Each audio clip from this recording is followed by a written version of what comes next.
Dans les cités de France, il y a deux gros modèles de réussite qui est le rap et le foot.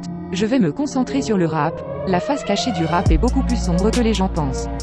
Beaucoup de jeunes et moins jeunes se font avoir par une fausse réussite simulée. Pour produire une musique rap, il y a énormément de processus qui coûtent énormément d'argent. Ce qui est paradoxal car le rap est censé être une musique urbaine et populaire. La première étape est d'écrire un texte cohérent et rythmé, ce qui n'est pas à la portée de tout le monde, c'est pour cela que beaucoup de personnes engagent un parolier. Puis il y a l'étape du choix de l'instrumental qui sont créés par les beatmakers, donc il faut payer pour en avoir une de bonne qualité. Il y a l'étape du studio où le rappeur pose sa voix, ce qui peut coûter cher à force de y aller, après avoir écrit les paroles, choisir l'instru, le poser en studio.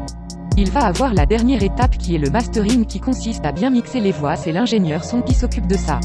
Maintenant que la musique est prête, il faut s'occuper du clip et là c'est encore plus cher que ce soit pour payer les figurants et figurantes, louer les voitures. Louer le matériel comme les caméras et le drone, parfois louer des lieux comme des châteaux etc. Maintenant que le son et le clip est fini, il reste la dernière étape qui coûte de l'argent. Cette étape consiste à promouvoir la musique à travers les réseaux, voire à travers les médias et les radios, car les rappeurs doivent payer.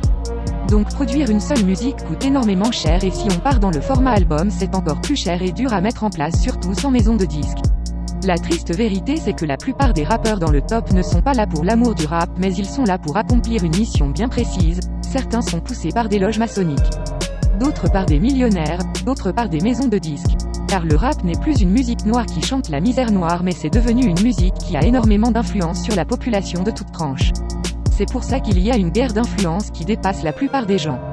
Certains groupes d'influence vont payer pour que leurs artistes font l'apologie de certaines substances ou façons de penser et d'autres vont financer pour que l'artiste ou les artistes ne parlent pas de politique ou de faits divers.